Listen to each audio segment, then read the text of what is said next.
नमस्कार, आप देख रहे हैं न्यूज़ 24। मैं हूं आप सभी के साथ विपनेश माथुर और ब्रेकिंग विद एजेंडा में स्वागत है। ब्रेकिंग विद एजेंडा में आज चर्चा होगी ज्ञानवापी पर आने वाले फैसले की और फैसला आने के बाद उसके सियासी असर की। चर्चा इसीलिए क्योंकि ज्ञानवापी मामला अयोध्या की तरह धर्म और सियासत का कॉकटेल बन जाएगा या कोर्ट का फैसला इस विवाद पर हमेशा के लिए विराम लगाएगा। आज वाराणसी की जिला कोर्ट यह फैसला देगी कि हिंदू पक्ष की याचिका सुनवाई के लायक है या फिर नहीं, और इस फैसले के साथ ही वजूखाना सील होने पर और सर्वे होने पर भी सुनवाई हो सकती है। जिला जज को यह सुनवाई 8 हफ्ते में पूरी करनी है। और इसी बीच सुप्रीम कोर्ट में 1991 वर्शिप एक्ट को बीजेपी नेता और सुप्रीम कोर्ट के वकील अश्वनी उपाध्याय ने चुनौती दे दी है और कहा है कि ज्ञानवापी पर यह एक्ट लागू नहीं होता। और इन सब के बीच इस मुद्दे पर सियासत और अपने अपने दावे लगातार जारी हैं। तो बड़े पैनल के साथ चर्चा करेंगे, जमीनी सच्चाई भी जानेंगे। इसकी शुरुआत करें उससे पहले वकीलों, सियासतदानों और पक्षकारों के दावे सुन लीजिए। आज माननीय न्यायालय ने अपना ऑर्डर रिजर्व रखा है इस आधार पे कि आगे अब इस केस का प्रोसीजर क्या होगा, अगली तारीख सुनवाई की क्या होगी। हमने अपनी तरफ से एप्लीकेशन दी थी कि जो कमीशन की रिपोर्ट फाइल हुई है उसकी सीडी और फोटोग्राफ्स हमें प्रोवाइड की जाए और कमीशन की रिपोर्ट जो है इस केस के रिकॉर्ड में पढ़ी जाए ऑर्डर 7 रूल 11 की हियरिंग पे। जो विपक्षी हैं उन्होंने कहा कि ऑर्डर 7 रूल 11 की सुनवाई पहले की जाए। तो माननीय न्यायालय ने आज अपना ऑर्डर सुरक्षित रखा है और एक प्रोसीजर बनाया जाएगा जिसके तहत अब इस मामले की सुनवाई आगे होगी। तो कल और उसका फैसला कल आएगा। जजमेंट पिटीशन और कौन सी डेट पे सुना जाएगा, किस ऑर्डर में सुना जाएगा और कब अगली सुनवाई की तारीख है, ये सारी बातें कल पता चलेंगी। कोर्ट ने अपना जजमेंट आज रिजर्व। आज कोर्ट में सुप्रीम कोर्ट के आदेश का हवाला देते हुए मैंने ये कहा कि सुप्रीम कोर्ट ने ये 20/5/2022 के आदेश में ये तय कर दिया है कि हम लोगों की जो ऑर्डर 7 रूल 11 वाद की पोषणीयता पर जो दिया गया प्रार्थना पत्र है उस पर पहले सुनवाई की जाए और यही मैंडेट है सुप्रीम कोर्ट का। उधर से बहस की गई कि साहब कमीशन की रिपोर्ट की हमको कॉपी दी जाए, हम कमीशन की रिपोर्ट को ऑब्जेक्शन फाइल करेंगे और कमीशन की रिपोर्ट के लाइट में भी ये ऑर्डर 7 रूल 11 देखा जाएगा। उस पर मैंने विधि व्यवस्था सुप्रीम कोर्ट की दी कि ऑर्डर 7 रूल 11 के लिए केवल प्लेंट देखा जाएगा, जो उनका मुकदमा दाखिल किए हैं उसी को पढ़ा जाएगा, इसके लिए कोई कमीशन की ज़रूरत नहीं है। और सीधी बात यह है कि सुप्रीम कोर्ट ने यह तय कर दिया है कि ऑर्डर 7 रूल 11 की एप्लीकेशन पहले डिसाइड होगी। इस पर माननीय न्यायालय ने कल के लिए आदेश पारित करने के लिए फाइल सुरक्षित कर ली है। अब ये कल के आदेश से ये हो जाएगा कि सुनवाई किस एप्लीकेशन पर होने जा रही है। तो हिंदू पक्ष और मुस्लिम पक्ष के वकीलों को आपने सुना। आज लोअर कोर्ट पर सबकी नजर है कि किस मामले पर पहले सुनवाई होनी है। पैनल हमारे साथ मौजूद है चर्चा करने के लिए। बीजेपी स्पोक्सपर्सन अनिला सिंह जी हमारे साथ जुड़ गई हैं। समाजवादी पार्टी स्पोक्सपर्सन फखरुल हसन चांद साहब हमारे साथ मौजूद हैं। टीवी स्क्रीन पर आपको सभी नजर आएंगे। आचार्य शैलेश तिवारी जी भी हमारे साथ जुड़ गए हैं और साथ ही हाजी मेहरुद्दीन रंगरेज साहब भी हमारे साथ मौजूद हैं, मुस्लिम स्कॉलर हैं। साथ ही मेरे 3 सहयोगी राजीव रंजन को आप टीवी स्क्रीन पर इस वक्त देख पा रहे हैं। राजीव रंजन हमारे साथ मौजूद हैं और दिल्ली से प्रभाकर मिश्रा हमारे साथ जुड़ गए हैं। अशोक तिवारी वाराणसी से हमारे साथ मौजूद हैं। तो सबसे पहले अशोक तिवारी, मैं आपके पास आ रही हूं। अशोक तिवारी, आज फैसले का दिन है। कोर्ट तय करेगा कि किस मामले पर पहले सुनवाई होनी है, किस पक्ष की पहले सुनी जानी है। 2 बजे का वक्त बताया जा रहा है, लेकिन उससे पहले का माहौल क्या है? कुछ लोग आपके साथ मौजूद हैं, उनसे बातचीत कीजिए कि वो क्या कह रहे हैं इस पूरे मामले को लेकर।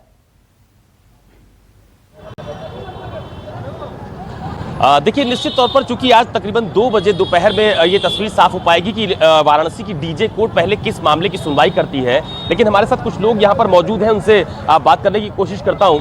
सर, क्या नाम है आपका? बब्बू शुक्ला। मुझे बताइए, ये जो काशी विश्वनाथ जो ज्ञानवापी का मामला है, डीजे कोर्ट में उस पर आज फैसला भी होना है दोपहर 2 बजे की पहले किस याचिका पर सुनवाई होगी। आप कैसे देखते हैं इस पूरे मामले को? अरे भाई साहब, हिंदुओं का मंदिर है काशी विश्वनाथ बाबा, हिंदुओं को मिलना चाहिए भाई साहब। विश्वनाथ मंदिर यह मुसलमान जबरदस्ती वाला है, उनका पुराने का बना। ये तो हिंदुओं का आस्था है भाई साहब, हिंदुओं का शिवलिंग मिला, हिंदुओं का मंदिर है भाई साहब। क्या नाम है सर आपका? निर्मल कुमार शुक्ला। मुझे बताइए कि ज्ञानवापी का मामला कोर्ट में है, दोनों पक्षों की दलील कल सुनी गई है। आज कोर्ट फैसला लेगा कि किस याचिका पर सुनवाई पहले की जाए। आप कैसे देखते हैं इस पूरे मामले को? असल हिंदू के हित में जाएगा, इसी याचिका में हमारी तरफ ही जाएगा। ये तो अभी कोर्ट तय करेगा कि किसके तय करेगा, मगर जो साक्ष्य मिले हैं, साक्ष्य यही बता रहे हैं कि जो है शिव जी का वहाँ पर स्थान था। आपको किस साक्ष्य की जानकारी मिली है? साक्ष्य हमसे न्यूज ही द्वारा मिली जानकारी, सुनने को मिले तो उसी से हम बता सकते हैं, बता रहे हैं। और जो है हिंदू का वो तो पुराने जो है मुंडम लोग बनाए थे तोड़ करके, जहाँ तो वहाँ कब्जा कर लिए। तो और भी एक सज्जन हमारे साथ मौजूद हैं। क्या नाम है सर आपका? सर मेरा नाम है सुरेंद्र प्रताप तिवारी। कहाँ से हैं आप? मैं काशी से भी हूँ और बंगाल से भी हूँ। नहीं, अभी कहाँ रहते हैं आप? मैं काशी में रहता हूँ, सारनाथ। मुझे बताइए ज्ञानव्यापी के पूरे मसले को कैसे देखते हैं? कोर्ट में चल रहा है मामला अभी। सर देखिए, सबसे बड़ा है कि यह निश्चित रूप से सच्चाई है, इतिहास साक्ष्य है, हमारे पास प्रमाण है कि औरंगजेब ने अत्याचार करके मस्जिद को तोड़ा था। यह हर जगह निश्चित है, यह इतिहास प्रमाण है, यानी कि बहुत पुरानी बात है। और अगर आज ये संपत्ति अपनी हमें प्राप्त हुई है, अगर माननीय हमारे न्यायालय हमें देते हैं फैसला मंदिर के पक्ष में, तो ये बहुत ही न्यायोचित होगा और जनमानस के लिए सुंदर होगा सर। लेकिन दूसरे पक्ष की तरफ से भी अपनी दलील पेश की गई है। निश्चित रूप से उनका भी पक्ष, जो भी दूसरा धर्म है, दूसरा पक्ष है, वो अगर वह राइट है तो माननीय न्यायालय होता है जो उचित न्याय देता है सर।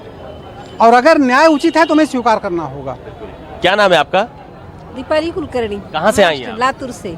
लातूर से दर्शन के लिए आई हैं? दर्शन के लिए। अच्छा, मुझे बताइए ज्ञानव्यापी के मामले पे खूब चर्चा हो रही है, कोर्ट में है मामला, आपको है जानकारी इसकी? हाँ है जानकारी। तो कैसे देखते हैं आप इस मसले को? रिजल्ट तो जो भी अभी देखा जाएगा, पूरे जो भी साक्ष्य है वो देखने के बाद ऐसा लगता है पहले ही कि ये पहले मंदिर था, उसको तोड़ के मस्जिद बनाई है। जो नंदी का जो भी देखने का जो डायरेक्शन है, उसके बाद भी ये लग रहा है कि नहीं 100% यहाँ पे मंदिर ही था और वो तोड़ के मस्जिद बनाई है। और मंदिर बनना ही चाहिए। ये आपको लगता है? मंदिर ही बनना चाहिए। सबको लगता है सर, सबको यही लगता है। जितने भी भारत में हिंदू धर्म के लोग हैं, उनको हर एक को लगता है मंदिर ही है। हिंदू धर्म में सभी का होना चाहिए, सभी का होना चाहिए कि जो मेरी है संपत्ति है, मेरा है धर्म है, वो मेरा होना चाहिए सर। किसी भी व्यक्ति की संपत्ति अगर उसके पैतृक संपत्ति है, उसके पुत्र को या उसके पौत्र को अगर पता चलता है, तो बाद में उस संपत्ति को लेने का अधिकारी होता है सर। यह धार्मिक है, न्यायिक है हर रूप में।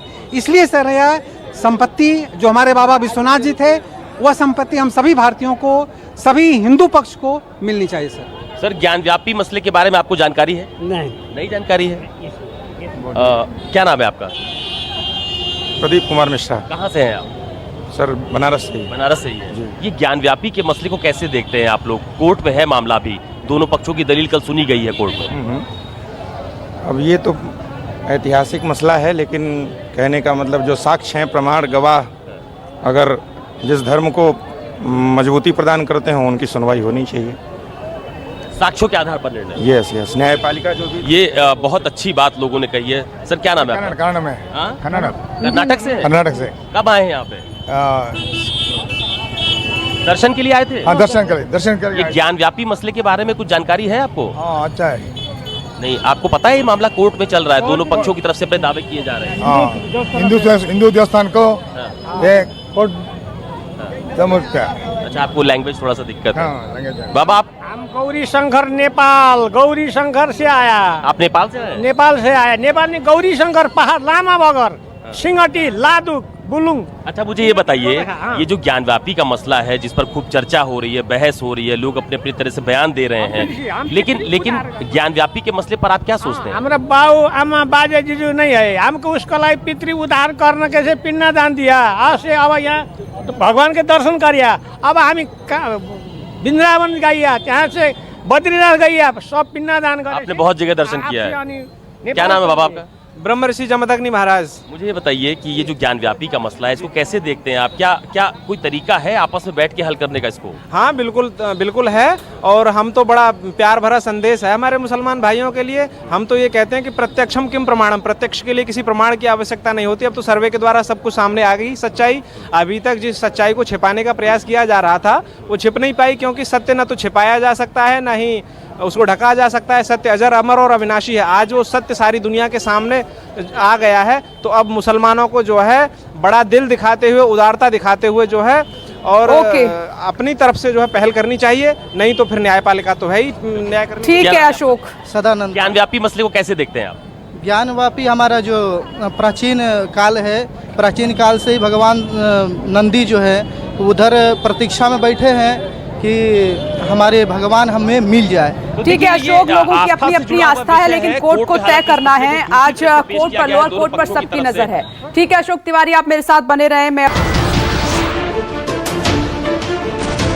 नमस्कार, मैं हूं मानक गुप्ता।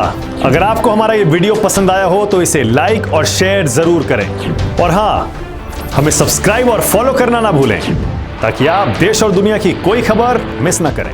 तो जुड़े रहिए हमारे साथ और देखते रहिए न्यूज़ 24।